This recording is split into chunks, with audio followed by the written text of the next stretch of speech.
Siwan seat में अगर हम रघुनाथपुर की बात कर लें, विधानसभा की बात कर लें, तो ये अपने आप में बहुत ज्यादा हॉट सीट इसलिए हो जाती है क्योंकि शहाबुद्दीन जो कि 4 बार के सांसद, 2 बार के विधायक इसी सीवान से रह चुके हैं और ऐसे में उनकी राजनीतिक विरासत को उनका बेटा उसामा शहाब कितना संभाल पाता है। यानी कि ये बात कही जा सकती है कि जो सीवान का चुनाव है, बाहुबलियों का जो चुनाव हुआ करता था, वो इस बार विरासत वर्सेस विकास का हो गया है। एनडीए विकास की बात कर रही है और खास बात यह है कि एनडीए के जो कैंडिडेट है, जेडीयू के जो कैंडिडेट है, उनका नाम भी इत्तेफाक से विकास कुमार सिंह है। तो ये साफ साफ कहा जा रहा है कि विरासत वर्सेस विकास का चुनाव है और विकास कुमार सिंह के लिए मुख्यमंत्री योगी आदित्यनाथ 3 बार लखनऊ से आ चुके हैं और सीवान में न सिर्फ उन्होंने प्रचार किया है बल्कि रोड शो भी किया है। तो वो बताता है कि इस सीट को लेकर के कितना ज्यादा बीजेपी अटैकिंग मोड में है, जेडीयू अटैकिंग मोड में है, क्योंकि उनको यह मानना है कि न सिर्फ यादव और मुस्लिम के अलावा यहाँ पर जो ठाकुर मतदाता हैं उनकी जो भूमिका है वो बहुत ज्यादा महत्वपूर्ण है और ऐसे में अगर जनसुराज की तरफ से ज्यादा नुकसान नहीं होता है तो विकास कुमार सिंह के लिए सीधी लड़ाई हो जा रही है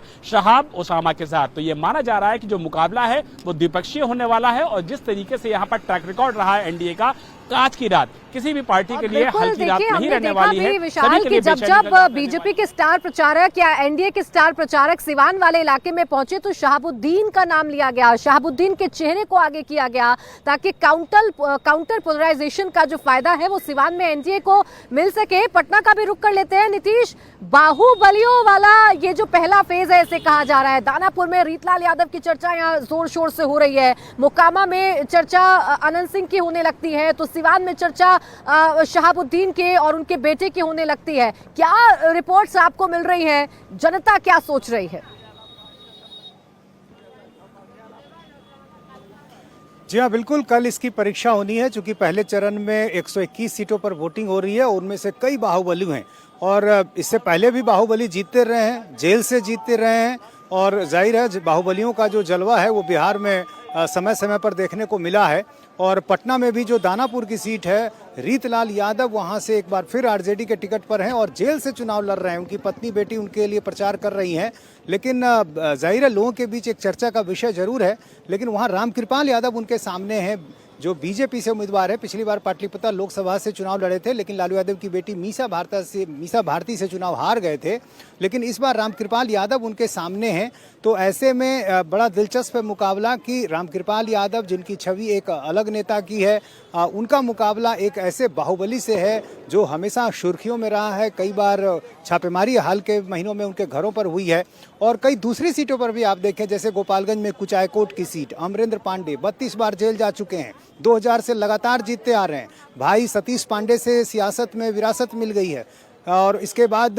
जिस तरह की उनकी चर्चाएं वहां पर होती हैं, जिस तरह की तस्वीरें उनके सामने आती हैं, ऐसे में कुचायकोट की जो सीट है उस पर भी नजर होगी। आरा की संदेश सीट ले लें, वहां से पहले अरुण यादव जीता करते थे, लालू यादव के बेहद करीबी, बालू के कारोबार से जुड़े हुए और उनके घर, उनके महल की चर्चा भी सोशल मीडिया पर खूब हो चुकी है। इस बार बेटा दीपू यादव को उन्होंने चुनाव मैदान में उतारा है। तो कई ऐसे बाहुबली हैं। एकमा में धूमल सिंह हैं, जेडीयू के टिकट पर चुनाव मैदान में है। वारसलीगंज में जो अनीता कुमारी हैं, जो कि पहले मुंगेर से चुनाव लड़ चुकी हैं लोकसभा का, वहां उनको कामयाबी नहीं मिली ललन सिंह के सामने, लेकिन एक बार फिर वारसलीगंज में वो हैं और उनके सामने भी एक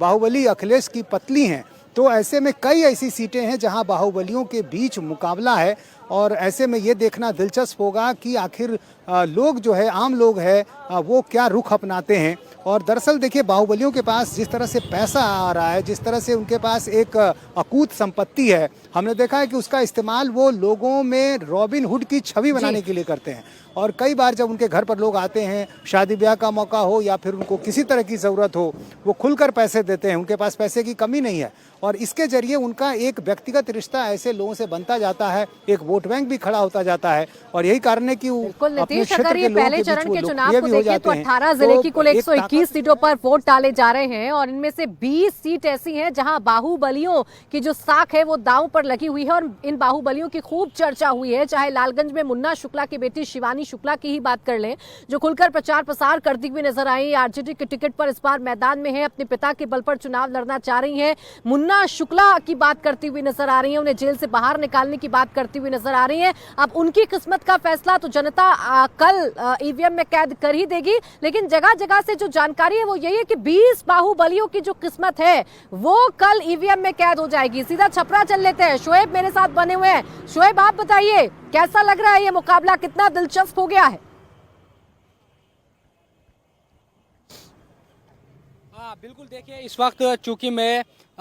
इकमा में हूँ और यहाँ भी ये इस सीट को भी ये माना जाता है कि ये बाहुबली की सीट है और ये गढ़ भी माना जाता है पूरा इलाका, चाहे इकमा हो, बनियापुर हो या थोड़ी दूर आप चले जाए जिस सीट की आप बात कर रही थी लालगंज की, वहाँ पर भी हम गए थे आज। शिवानी शुक्ला वहाँ पर भी चुनाव लड़ रही है। और अगर इकमा की बात करते हैं तो यहाँ पर